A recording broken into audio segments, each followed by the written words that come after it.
हे मेरे नाथ, मैं आपको भूलूं नहीं।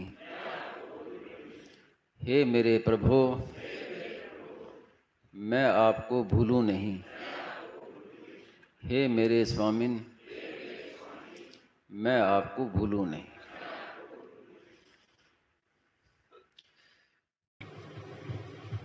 जैसे आपने सुबह आज फरमाया था कि कर्मयोगी सेवा के माध्यम से ऋण से मुक्त हो जाता है और भक्ति योगी भगवान के शरण होने के कारण भगवान उनका ऋण माफ कर देते हैं। ऐसे ज्ञान योगी का ऋण कैसे मुक्त होता है? वो गुणा गणेश वर्तनते, वो अपना संबंध नहीं मानता, इसलिए गुणा गणेश वर्तनते नैव किंचित करोमिति युक्त मन्य तत्व, इसलिए वो उस पर ऋण लागू नहीं होता।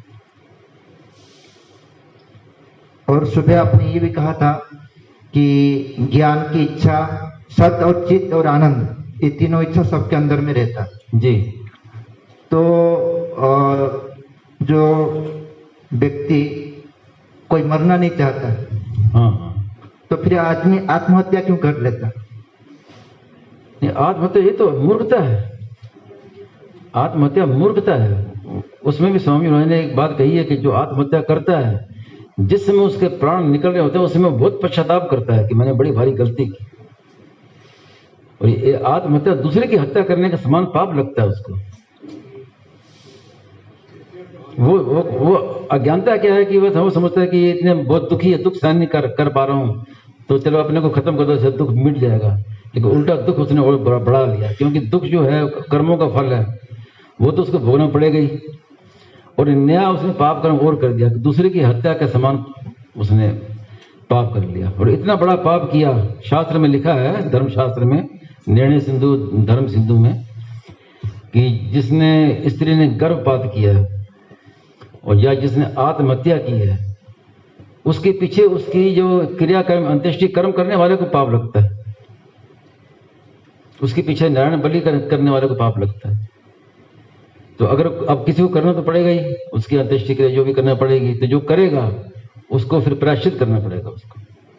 इतना भारी ये अपराध पाप है। और आज कल युग में तो बहुत ज्यादा बढ़ गया आजकल। ये आजकल एक समय है कि मोदी को चोरी करते रखना, आदमी मर गया, टेक्सल का हिसाब निकालो, तो है कि 60,000 किलो में। हाँ, ये आजकल तो खैर विषय दूसरा आ गया। आजकल ऐसा कलयुग का ऐसा प्रभाव हो गया है कि जन्म को भी बिगाड़ दिया और मृत्यु को भी बिगाड़ दिया। कैसे? कि जन्म का समय होता था ना, कि इसने इतने बज के इतने मिनट पर बालक ने जन्म लिया है, उसके हिसाब से उसकी कुंडली बनती थी। कुंडली के उसके हिसाब से उसका नामकरण संस्कार होता है, और उस नाम के हिसाब से पूरा फिर उसके पूरा उसका जीवन प्रभावित होता है। किस ग्रह का क्या प्रभाव है, पूरा जीवन प्रभावित होता है। और आजकल वो क्या करते हैं, ऑपरेशन से पैदा करते हैं बच्चे, और जो नकली ऑपरेशन से होता है उसका कोई कुंडली का कोई वो सच्चाई नहीं होती है, कोई कुंडली बन ही नहीं सकती उसकी। जो स्वाभाविक होता है उसकी कुंडली बनती है, उसका होता है कि इस समय पैदा हुए, अब इस समय क्या ग्रह नक्षत्र वो है।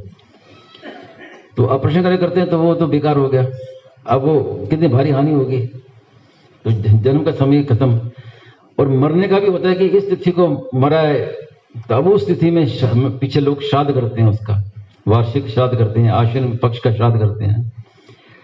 अब अस्पताल में मरा है, वो मर तो गया, लेकिन वेंटिलेशन से उसको जिंदा रखे हुए हैं। अब 2 दिन 3 दिन वेंटिलेशन पर चल रहा है। अब यही नहीं मालूम पड़ता कि वो कब मरा, कब प्राण निकले उसके। जब वेंटिलेशन खोलते हैं तब कहते हैं हाँ अब मर गया वो, तो मर तो पहले ही गया होगा वो। तो अब ना तो मरने का पता और ना जन्म का पता, तो कितनी भारी हानि हुई है। ये सब कलयुग की लीला है, और क्या कहें, कितनी भारी हानि है।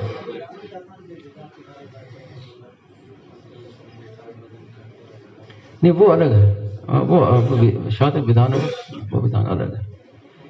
वो तो एक तपस्या है और एक विधान है अलग से, उसकी विधि अलग आती है उसमें, वो बात है। उसमें भी वो मरेगा तो उसको भी तो पता चलेगा कि इस दिन मरा है वो। वेंटिलेशन में तो पता ही नहीं चलता कि कब मरा वो, सांस चल रही है उसकी नकली। और डॉक्टर लोग कहते हैं कि चलो अपने पैसे कमा रहे हैं, इसको 2-3 दिन और रख लो, पैसे आएंगे। हाँ, कमाई का धंधा। और ऑपरेशन की जरूरत नहीं पड़ती है जन्म में भी, जन्म के समय भी ऑपरेशन की जरूरत नहीं। आजकल हर बच्चा ऑपरेशन से करते हैं जानबूझ के। ऐसे उपाय हैं शास्त्रों में कि जिससे बच्चा स्वाभाविक हो जाए, बिना पीड़ा के हो जाए। एक यंत्र आता है चक्रव्यूह यंत्र। चक्रव्यूह जब बनाया था ना महाभारत युद्ध में, तो चक्रव्यूह यंत्र है। वो यंत्र अगर कोई स्त्री को उसको जब प्रसव पीड़ा हो तो उसके हाथ में वो पकड़ ले, उस यंत्र को ले ले, तो सुखपूर्वक उसका प्रसव हो जाएगा, ऑपरेशन की जरूरत नहीं पड़ेगी। यंत्र है, मिलता है यंत्र चक्रव्यूह। ऐसे और भी उपाय हैं, आपने लिखे भी पुस्तकों में मिलते हैं। तो ऐसे उपाय हैं तो जिससे वो होता है। लेकिन आजकल क्या है कि वो जानते हुए जानबूझ के डॉक्टर देरी नहीं करते कि थोड़ा इंतजार कर लें, बस फट ऑपरेशन कर देंगे, क्योंकि उसमें अच्छे पैसे बन जाते हैं उनके। तो पैसों के लोभ के कारण से इतनी मतलब पतन हो गया है कि दूसरे के अहित का तो विचार ही खत्म हो गया, केवल बस पैसा मिले, पैसा मिले, पैसा मिले। हाँ, और ये भी है, ये भी सरकार की ओर से भी प्रोत्साहन मिलता है, क्योंकि ऑपरेशन के बाद फिर एक बच्चा और हो सकता है, उससे ज्यादा बच्चा संतान नहीं हो सकती उसकी। तो परिवार नियोजन का ये है। तो अब पता नहीं क्या क्या पतन के है रास्ते बने हुए हैं, जिसका कोई भगवान ही बचे।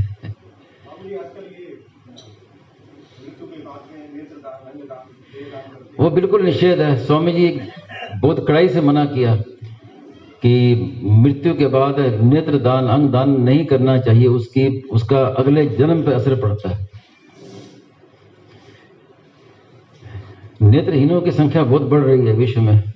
तो मेरे मन में यह आता है क्यों बढ़ रही है कि नेत्र दान कर दिया, नेत्र निकाले शव के बाद, तो अगले जन्म में वो नेत्रहीन होगा। हाँ, तो उसमें दान अलग चीज है। शास्त्र में अलर्क, राजा अलर्क की बात आती है मार्कंडेय पुराण में। उसने अपने नेत्र दान किए थे, लेकिन जीवित अवस्था में किए थे। स्वामी कहते हैं कि दान करने की हिम्मत है तो जीवित अवस्था में दान करो, लेकिन मरने पर शव के साथ छेड़छाड़ नहीं करनी चाहिए। फिर महाराज ने इसके लिए काशी में एक संस्था है विद्वानों की, विद्वत परिषद है, उनसे उनको पत्र लिखा कि इस विषय में क्या क्या आपके पास प्रमाण है, उनका मतलब क्या राय, क्या उनकी जानने के लिए उनके क्या विचार हैं। तो पत्र लिखा, फिर वहां से उनका उत्तर आया, मेरे पास रखा हुआ है। तो उसमें उन्होंने लिखा है कि हमने कई शास्त्रों को देखा है कि जब व्यक्ति मर जाता है तो उसके शव के साथ छेड़छाड़ नहीं करनी चाहिए, क्योंकि उसके शव पर अग्नि का अधिकार है, जिसमें वो जलाया जाएगा उस अग्नि का अधिकार है। तो उसको अंग भंग नहीं करना चाहिए, बड़ा भारी पाप है, दोष है। स्वामी जी कहते हैं कि आजकल कलयुग में वही रिवाज चलती है जिससे लोग नरकों में जाए, इसलिए वो ऐसी बातों का प्रचार होता है, लोगों को चिंता ही नहीं ना कल्याण की। स्वामी से किसी ने पूछा कि हमारे धर्म में इतने विधि विधान है कि ऐसा करो, ये करो, वो करो, विदेशी लोग इन बातों को मानते ही नहीं है। तो महाराज ने कहा कि हमारा जो विधान है ये है कल्याण को लेकर। विदेशी लोगों को खाली मरने तक इस जीवन का ही पता है, आगे क्या होगा उसको कोई चिंता नहीं है, तो इसलिए वो कुछ भी करें। लेकिन हम जो करते हैं उसका जो असर है वो हमारे कल्याण पर पड़ता है। हमारे जो विधि विधान है वो खाली इस जन्म के लिए नहीं है, मरने के बाद भी दुर्गति ना हो उसके लिए भी है वो विधि। इसलिए ये जरूर मानने चाहिए नियम, जो अपनी संस्कृति का नियम है।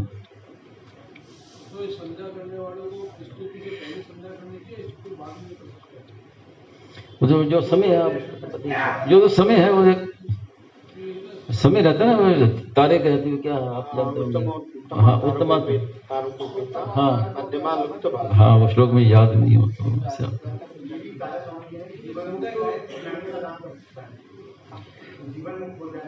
हाँ हाँ, ये कहा ये वो दान करने का अधिकार जीवन मुक्त को है, मतलब बालिक को है। नाबालिग, जैसे नाबालिग का अधिकार नहीं होता ना संपत्ति पर, बालिक का होता है। तो वैसे ही बालिक, वो बाकी सब लोग हैं नाबालिग हैं, लेकिन जिसने परमात्मा की प्राप्ति कर ली है वो बालिग है, वो चाहे तो दे सकता है।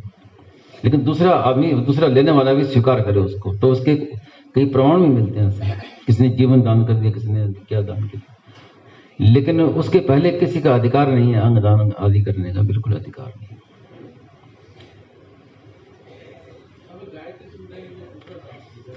इस विषय में मुझे ज्यादा जानकारी नहीं है, किसी ब्राह्मण से या कर्मकांडी पंडित से विस्तार से पूछ लीजिए।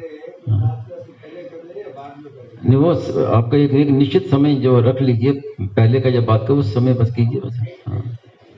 खास बात तो समय की है कि समय निश्चित होना चाहिए, बदलना नहीं चाहिए। अगर आप रोज प्रार्थना करते हैं तो एक समय निश्चित कर लीजिए कि प्रार्थना के पहले समय मिलता है, उसके बाद में। तो ये बताया ना कि उत्तम, जो बताया कि तारे रहते हुए की जाए जो उत्तम समय माना जाता है, और उसके बाद में कर सकते हैं। तो वो समय निश्चित होना चाहिए, इतना मैं कह सकता हूँ। प्रार्थना के बाद भी मैंने देखा कईयों को प्रार्थना के बाद भी संध्या गाते करते थे ऐसे स्वामी जी के साथ।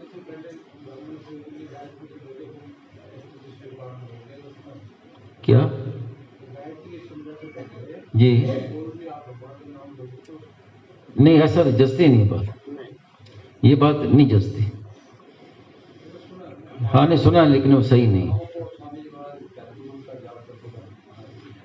हाँ बिल्कुल, माताओं के लिए जनेऊ, आजकल तो जनेऊ धारण कराते हैं, ज्ञाति जब कराते हैं, तो वो वास्तव में क्या है कि ये जो है ना समान कि हम पीछे क्यों रहे हैं, तो ये महाराज ने कहा कि नरकों में ले जाने की चीज है। अभिमान क्या है कि अभिमान तो पता नहीं करेगा, तो ये अभिमान की बातें हैं। तो जितनी समानता है, अब ज्यादा ये तो बहुत बातें हैं, कोई विस्तार हो जाएंगे। सृष्टि जो है ये विषमता से होती है, और प्रलय होती है समानता में होती है। गुणों की विषमता से सृष्टि पैदा होती है, और गुणों की समानता से प्रलय होता है।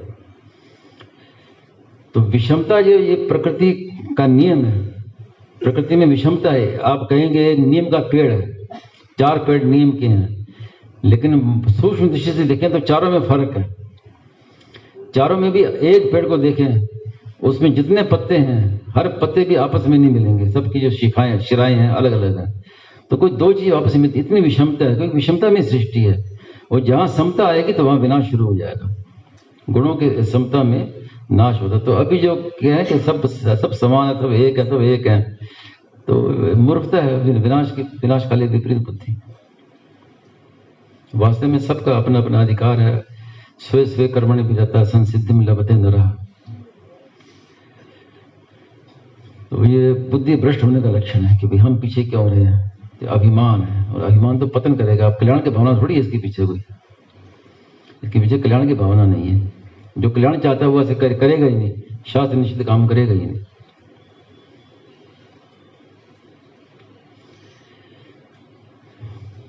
हो गया ये। नारायण नारायण नारायण।